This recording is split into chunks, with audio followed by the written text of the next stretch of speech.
in business. I've been recognized on several different magazines and publications. Texas Business Magazine, I've been recognized as San Antonio's most inspiring woman. I was in a book and a compilation of other women. I've also been recognized as San Antonio Business Journal Top 40 Under 40. So I just got that recognition last year. Congratulations. Thank you. Which was pretty cool. I think that one was one of the coolest ones. I've been recognized for overall sales success consistently. Welcome, everyone, to episode 13 of Processing the Process with myself, Melvin Johnson. Welcome back. We are back to our regularly scheduled program. Last week, episode 12, I was able to answer some questions from viewers, able to get into some really fun things. So if you didn't get a chance to check that out, please check that out. But again, like I said, we're back to our regularly scheduled program. I have a guest that I have known for some time now, and I'm super excited because I know she has a lot of useful information that anyone that is consuming this information right now is going to be able to utilize for their own business, no matter what it is. But she is definitely a hustler and a go-getter. I don't think anyone that knows her can say any different. It's just a fact. But without me, again, sharing too much of your personal story and who you are, would love for you to introduce yourself to everyone. Yes. Hi, everybody. My name's Blanca Abbud. Thank you, Melvin, for having me on the show. I'm really excited. No, I'm really excited. And I know everybody keeps saying, stop saying Happy New Year, but Happy New Year. It's 2020. It is 2020, so Happy New Year. Yes. Happy New Year to you. Exactly. Actually, it's still January. We could still say it. Still January.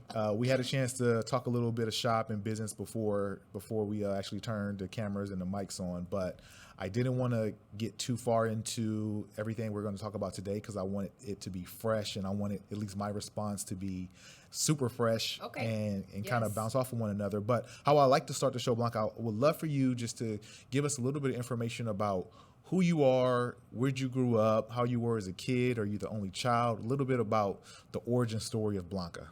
Okay, great. So a little bit about me. I am born and raised in El Paso, Texas, so small town.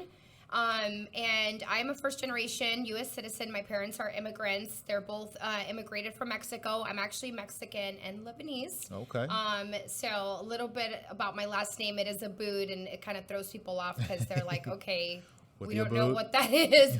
But so I'm Mexican and Lebanese. I grew up, in a very humble upbringings. My parents tried very hard to do everything possible to give us a good life. And, a lot of struggling growing up. I am the middle child. Okay. So that's already, I have the middle child syndrome. I have, it's three of us. I have an older sister and a younger brother. I'm the middle child. I was a middle child as well. Really? Yep, up until a few years ago. So call it 18 years ago, but I am very familiar with the middle child syndrome. So that's me. At a very young age, I knew that I was a very good student, and so I kind of found refuge in my studies and in school. I graduated high school at 16. At 17, and I was valedictorian of my high school. Wow. At 17, I was in college. I got my first degree at 21, and at 22, I left El Paso. I just was ready to embark on a new adventure, and really left El Paso in search of better opportunity. Okay. At the time, I already had my first daughter. I had my daughter when I was a junior in college. Okay. And I always tell people, I didn't let that stop me from finishing college. I think that a lot of people can use that as an excuse, and I'm just like, no.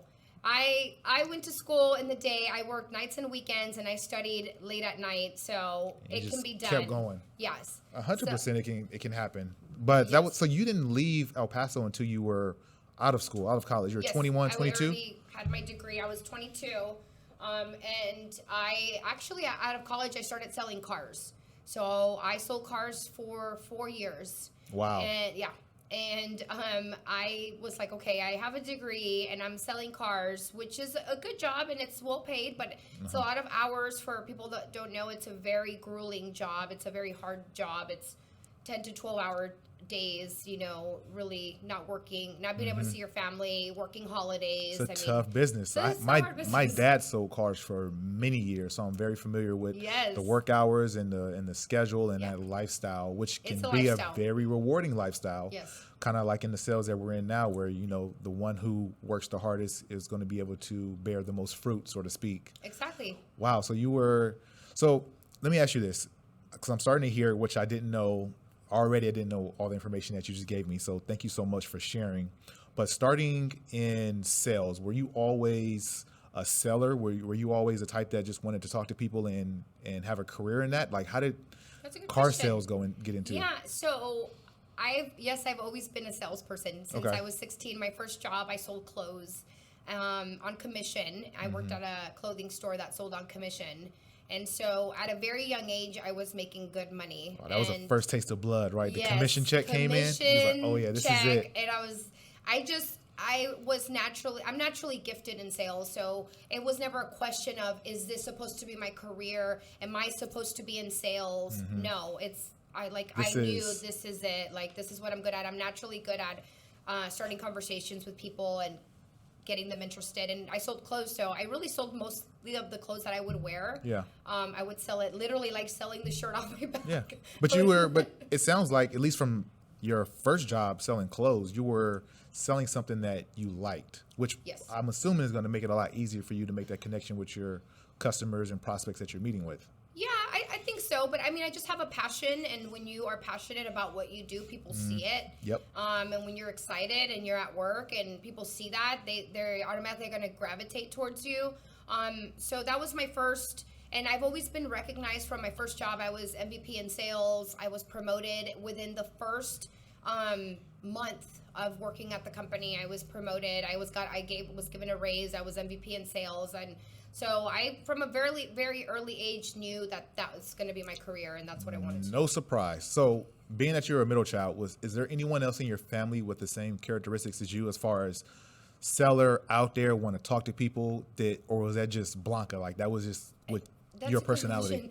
Actually, both of my parents are pretty good sales people. My mom is a very extroverted person. She's very social. She is always talking to people. I say that my mom probably knows more people than I do, because she's the kind of person, you go to any store and she runs into somebody she knows. And my dad's Lebanese, so that's just, it's in our blood. we invented trading, so that's it. They say that Middle Eastern and Lebanese people, they are naturally business savvy.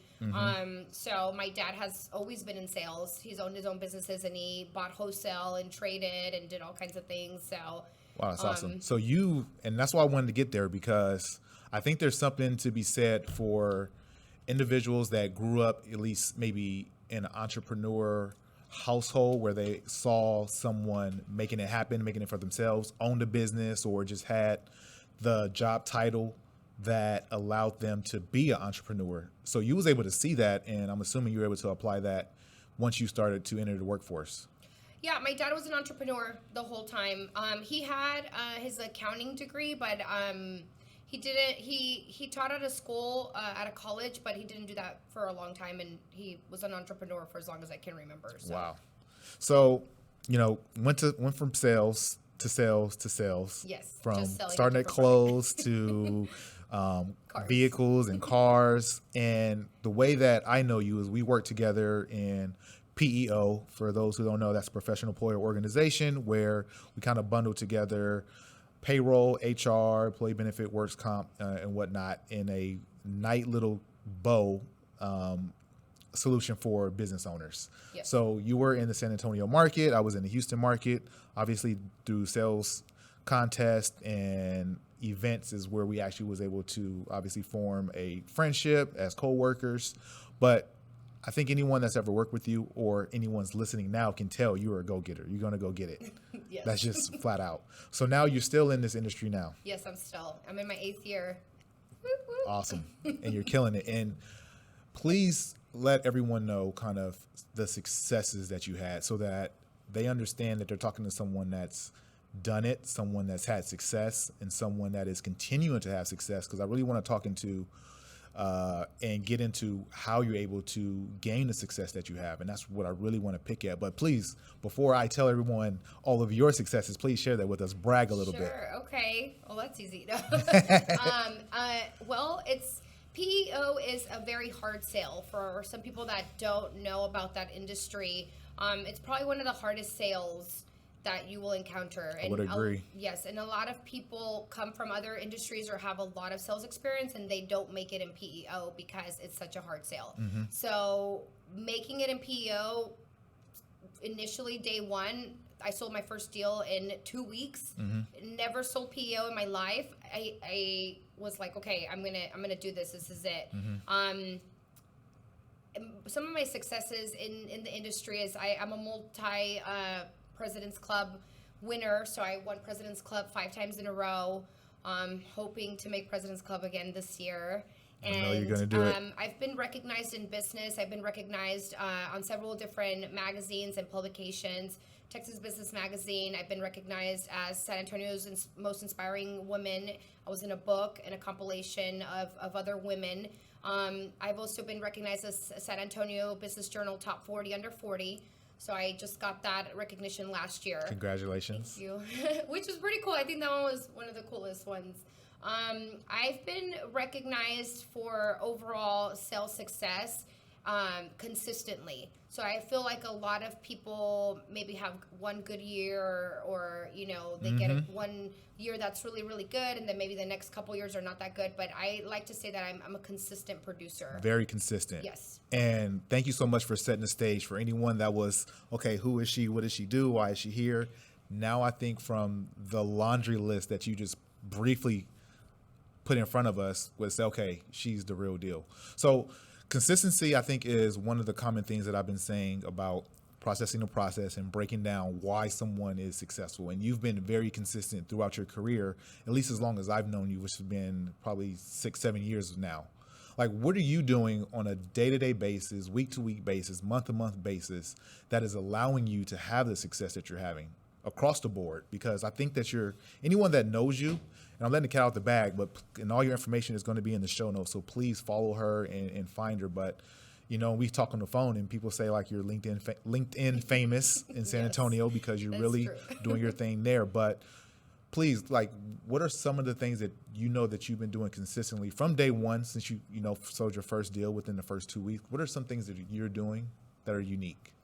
Yeah, so I can, and that's a really good question. It's a common question. I wouldn't say that these things that I do are unique. It's a set of principles and best practices that I can attribute my success to, but they're not just unique to me. Anybody that's successful does the things that I do. Yep. Because you're going to hear the same things over and over, maybe just in a different way, but it's the exact same things. So there's no secret to success, but you make the choice to take the chance and actually make that change and do it. So number one, I always tell people you have to have a plan. You really have to lay out a formal plan. And it's something that I started doing when I first started in PEO, and my bosses liked it so much that they had, my whole office doing it and following my format and structure of my business planning. And I take ownership of wherever I work. So I treat it like my business. And that's really what I've been really good at is like I treat, even though I work in corporate America, it's not my business, right? I mean, treat it like it's you. Yes, but it is my business, Absolutely. right? And so I think a lot of people don't do that. They're like, oh, well, I work for another company, but in essence, it's your business. And so I'm very good at that, to the point where even people thought I owned my other company, which I didn't. I'm like, it's a publicly traded company, but thank you. They're like, oh, you're the CEO? I'm like, well, I think so. In my mind. I carry myself that way. Yeah, exactly. Which is a huge compliment if someone was to sit in front of you and say that. That's a huge compliment. So having a plan, right? That's always number one. You have to have a plan. You have to have a strategic plan, a very detailed plan that is going to break down what you're going to do monthly, weekly, and even daily. And so in that plan, I lay out my business goals, my quota. I'm very big about metrics. A lot of people don't know their own metrics or their own KPIs, and they just have no idea and what their numbers are. And I'm a big numbers person, and so I know exactly what I'm selling at. What's my average sale? What's my average setup fee? What's my average number of employees? And I know those numbers because you have to know your numbers to then be better, right? Absolutely. Then that year you want to be better than what you sold at. So that I always incorporate that into my plan. So that's number one. Number two is then executing your plan, implementing your plan, and really consistently practicing and delivering on that plan. And so I think some people may do the plan and then they don't execute. The execution. The execution is weak, right? So or they give up. Or they just don't even try. Yeah. But so, having the vision is number one, and then number two is really putting it into action. And so I'm very good at that. And I used to have accountability partners, but I'm a self-motivated person. But if you're not, having an accountability partner to that plan may help. So maybe like a business partner or a coworker or your boss or somebody that can help you hold you accountable to that plan. Number three, I always tell people that it's very important to build strong relationships because your circle of influence is so important. And it's really, those relationships can help you when you need it the most. And I'm very blessed to have very quality people in my network. And I'm constantly building and strengthening that network. That's good. Yes. And some of the things that I do to do that is I have a big social media presence. I work on my brand, and then people know my level of customer service, I like to say is very high compared to a lot of people, and that's why I have a big client following, and I foster my client relationships and I have a big client following because they know the kind of service that I'm going to deliver, and I'm going to make sure that I deliver on their expectations. So people know my work ethic. So when it comes to relationships, I think people feel comfortable to say, hey, Blanca's going to get the job done. If they need help with a project or they have a referral, they're going to send it to me because they know that I'm going to take care of that person. I'm going to get it. They know what's going to happen. They know what's going to happen. Exactly. Absolutely. Man, what you're saying is hitting it right on the head, the nail on the head, because I've always go back to this, having so many successful people on the show thus far, and I keep saying that everyone's saying almost the same thing in their own way, rather it's, having a plan, being enthusiastic, having a network.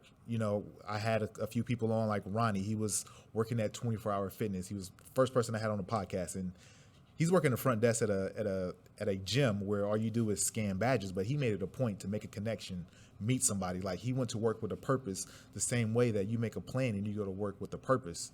I think that I don't think I ever told you this, but I think you were the first person that I at least heard verbally out loud say, when I'm making cold calls, which is a part of our business, I'm not sure how much of a part of your business is right now on where you are, or if you do it as much as you did in the past when you first started, but you put your cell phone on airplane mode, locked yourself in and zone in, and really just dived in and was committed to the time that you allotted.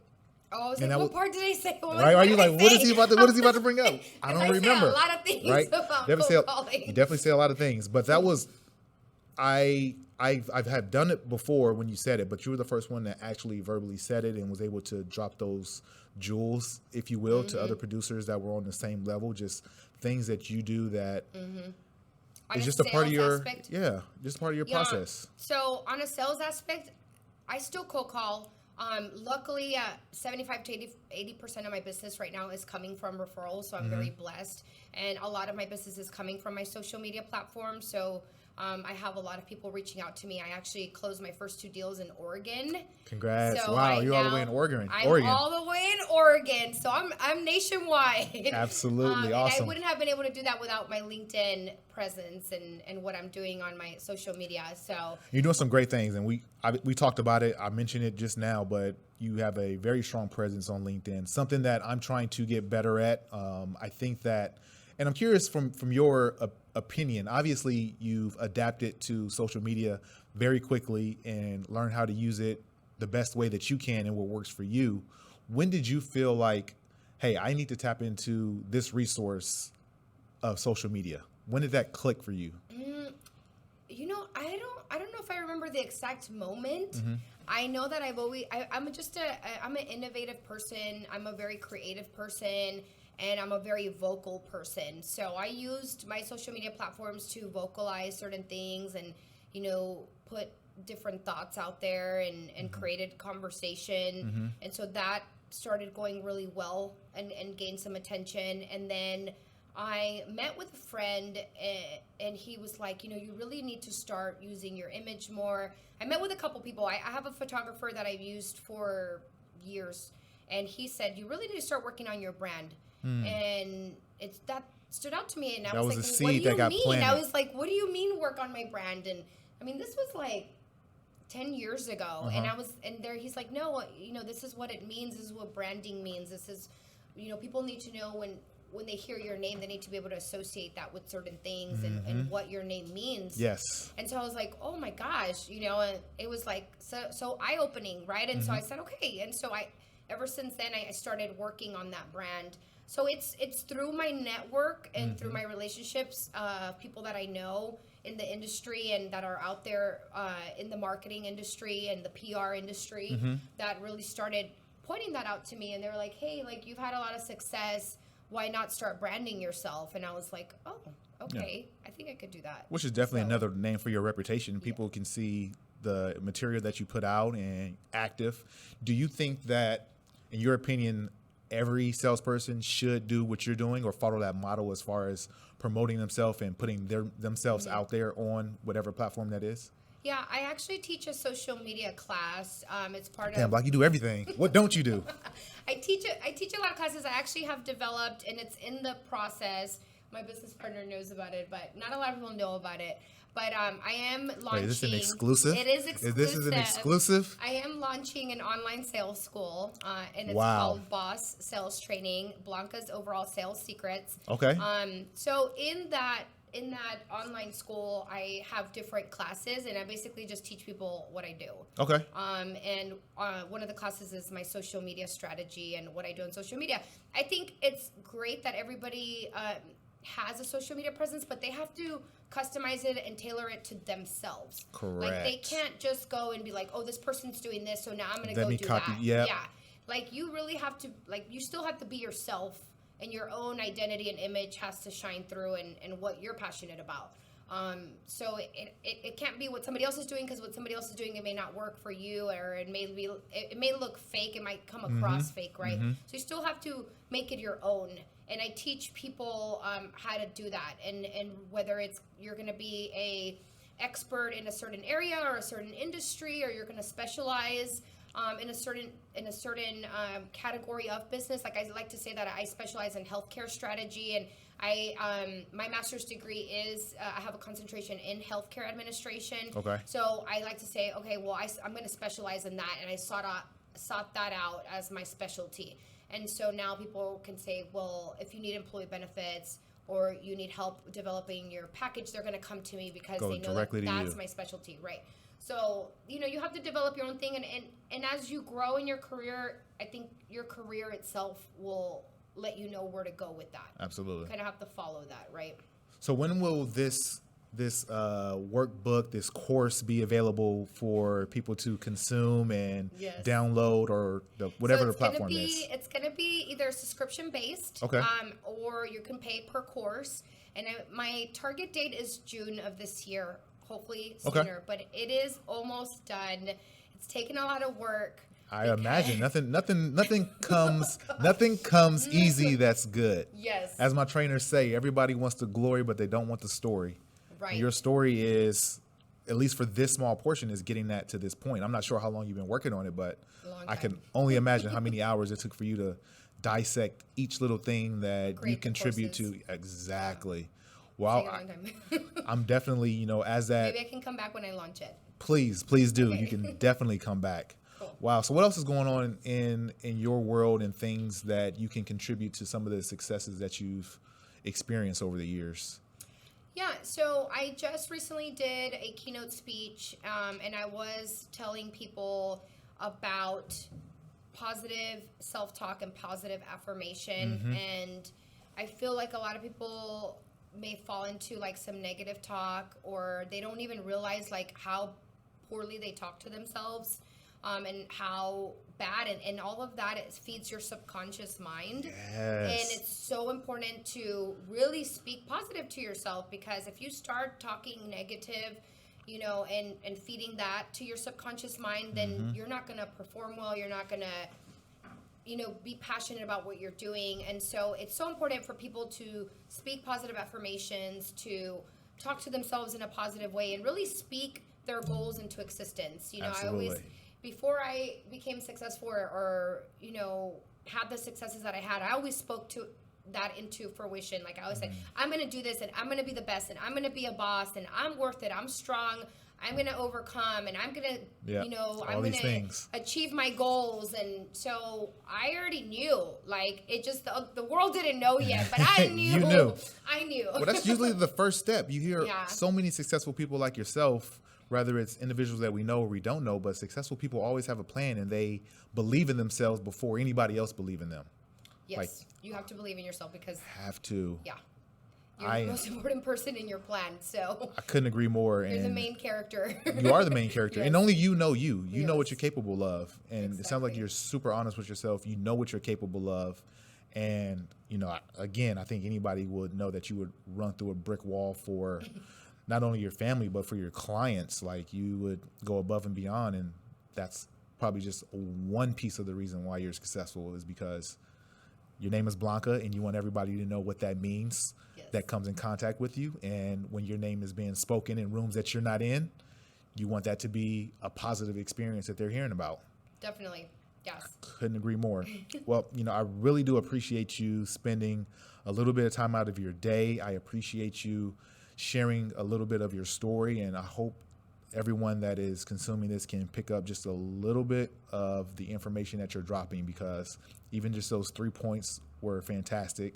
Knowing that you have a course coming out here pretty soon in 2020 that we would obviously have our eyes on, and hopefully have you back on so we can talk a little bit more about that and kind of dig into that. But speaking of positive affirmations and putting things into existence, at this show, I always like to end on a question that is, it's kind of on the spot, so maybe you have one, maybe you don't, but you know, that's okay. In terms of business, is there anyone, and this can be a business that you want to get into because you want to be the PEO consultant for their business, or it can just be someone that you know that can help you, propel you in business as far as a mentor? Is there any individual that you want to throw into the atmosphere to say, I want to meet this person because this is a business and I know that they can help me to the next step? And the second part of that one question is, if there's anybody personally that you want to meet, put into the atmosphere. It can be Beyonce, it can be whoever. Is there anybody personally that you want to meet just because you're just a fan of them and you just want to have a conversation and you think it'd be cool? So those are the, it's a one question, but a two-parter for business and personal. You're throwing me off, Melvin. Right. Okay, so positive affirmations. Well, let me tell you, positive affirmations. Positively, I whenever I'm a fan of somebody, like, I go and meet them. Like, I believe don't it. hesitate. I believe it. And I usually, I tell and I joke that I'm a professional stalker, because if I am trying to get into your business, you will know who I am, and I will meet you at some somewhere, point. somehow. So I can't think of somebody off the top of my head. No problem. I don't know. Who would I meet? Well, you don't have anybody because you know if you did, you're going after it, which is just as exciting. The girls that I'm fans of, I already met.